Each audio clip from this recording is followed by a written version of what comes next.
Nah, Ustadz mangga. Hilang. ما أغنى عنهم ما كانوا يمتعون وما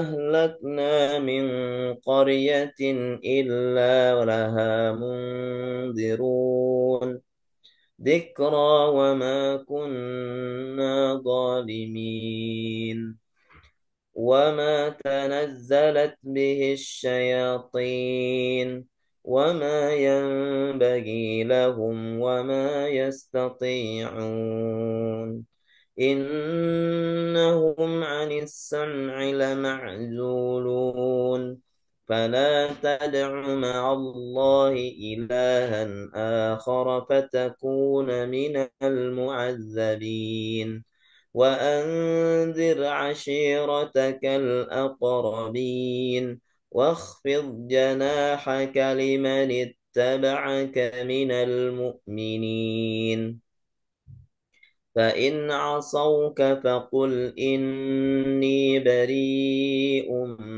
مما تعملون وتوكل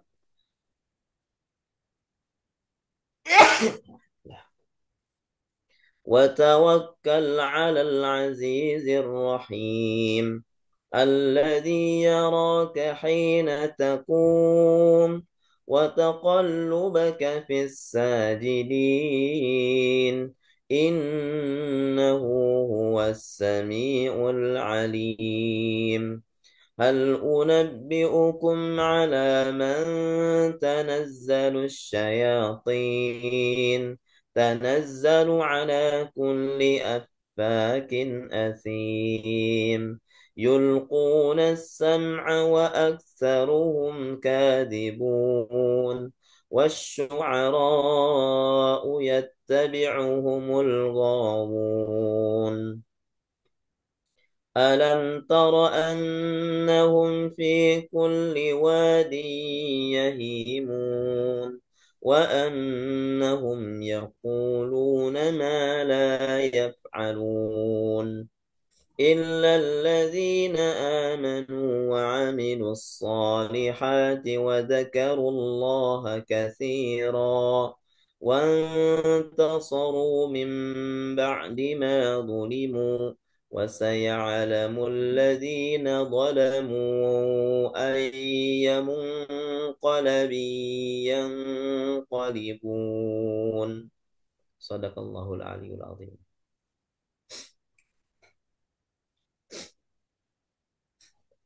Baik, Alhamdulillah telah selesai di surat Asy-Syu'ara ya. Allah Subhanahu wa taala menyebutkan dalam surat Al-Mu'minun tentang kedudukan qad aflahal mu'minun alladzina hum fi salatihim khashi'un. Berbahagia atau aflah itu ada kesuksesan, kebahagiaan bagi orang-orang yang beriman, yaitu orang yang khusyuk dalam salatnya. Sehingga di akhir ayat, di ayat ke-11 atau 10 itu menyebutkan ulaika humul warithun alladzina yarithunal firdausa hum fiha khalidun. Mereka itulah yang akan mewarisi, dan warisan itu adalah surga Firdaus, mereka kekal abadi di dalamnya. Tentang ayat ulaika humul warithun, tentang arti dari mereka itulah yang akan mewarisi. Pertanyaannya, bukankah setiap mukmin akan mendapatkan balasan? Kenapa ada istilah warisun, mendapatkan warisan? Warisan dalam ilmu faraid kan adanya kematian sebagai pemilik harta dan dia mendapatkan harta itu sebagai ahli waris. Dalam hadis yang saya disebutkan, jadi setiap Allah menciptakan manusia ketika dia sampai usia dewasa dengan takdirnya sudah ditetapkan tempat kembalinya di surga atau di neraka. Ada jatah dia. Setiap ciptaan Allah manusia dapat jatah satu surga dan satu neraka. Ketika dia beriman, maka Allah memberikan kepadanya surga dan menghapuskannya neraka. Ketika dia tidak beriman, maka dia diberikan neraka dan surganya tidak diberikan. Nah, para ulama menyebutkan, jadi jatah-jatah surga yang memang sudah disiapkan oleh Allah Subhanahu wa taala itu akan kemana? Para ulama menyebutkan dari ayat sini dapat dipahami bahwasanya jadi surga-surga, jatah-jatah surga yang memang tidak diambil oleh orang-orang yang karena dia tidak beriman kepada Allah Subhanahu wa taala, itu akan diberikan tambahan oleh Allah Subhanahu wa taala untuk orang-orang yang dia khusyuk dalam salatnya.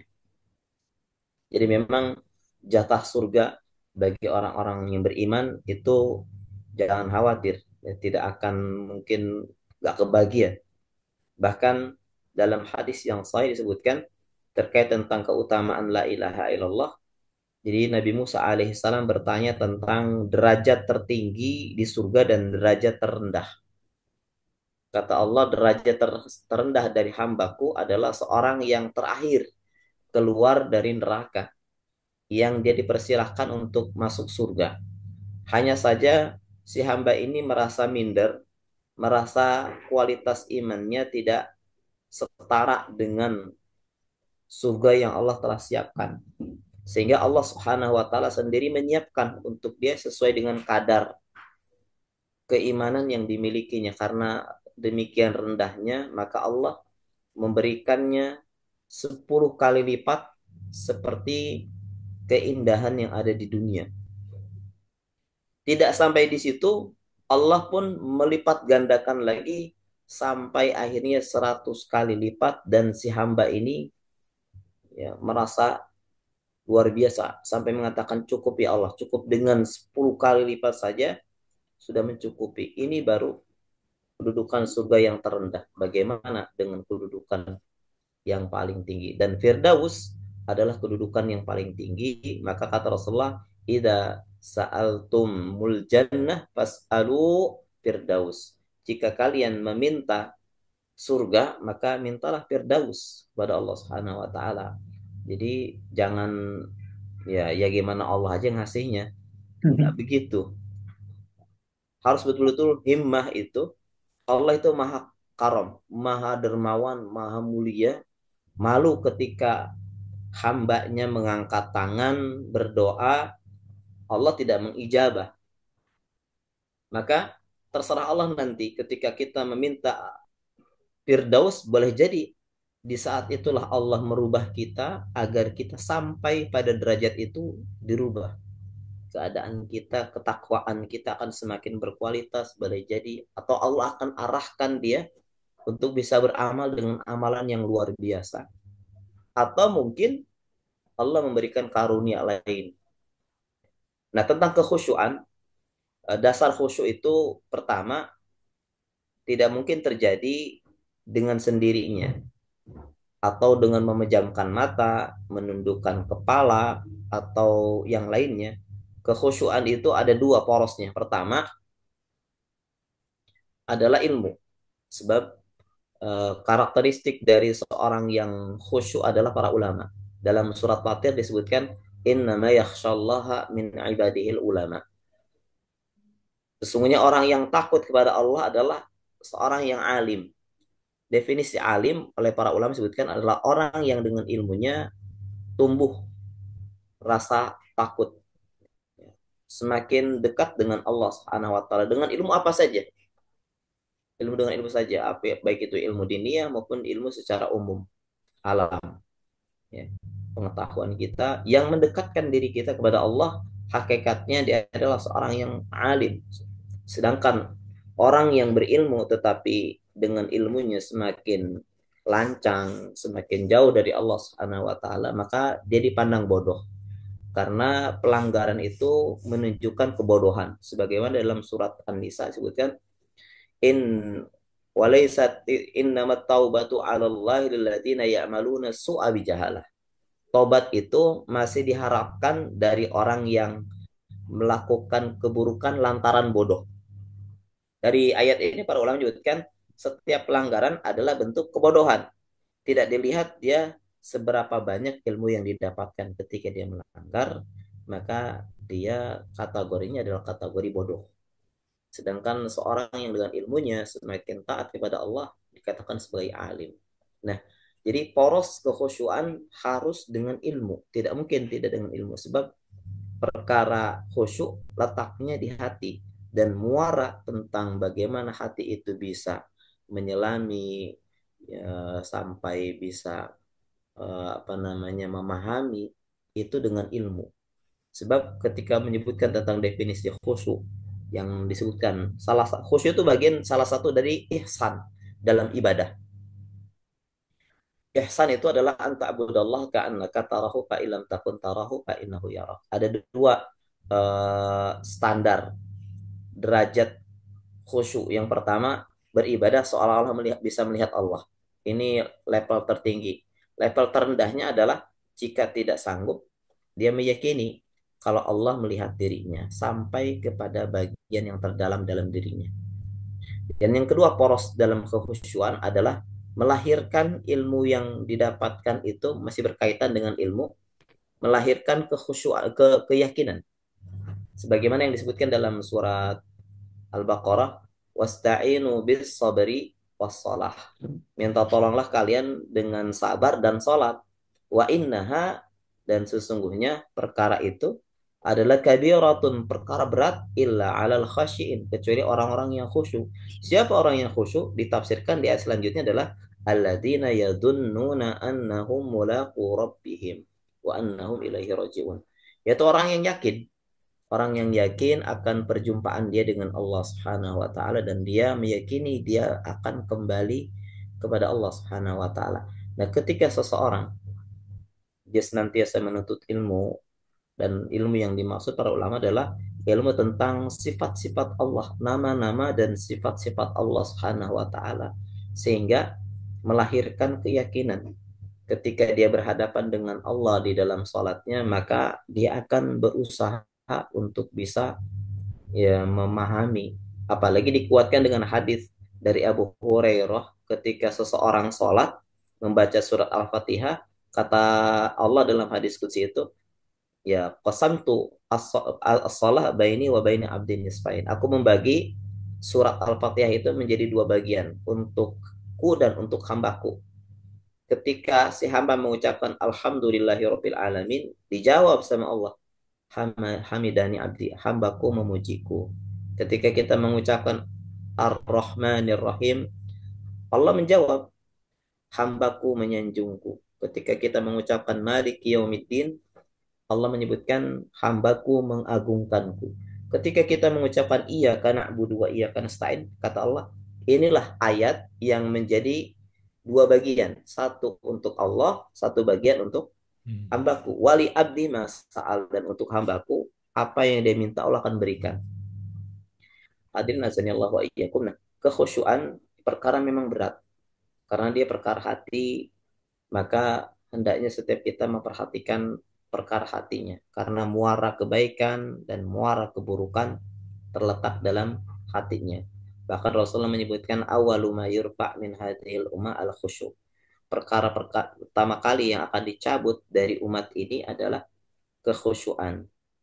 Sehingga sulit sekali di zaman saat ini kita menyaksikan orang-orang yang khusyuk dan minimal dalam sholat, karena sholat memang perkara yang penting dalam kehidupan kita untuk tumbuh di dalamnya kekhusyuan.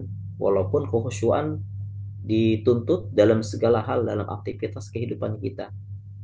Seolah-olah kita memang merasa diawasi, muraqabah.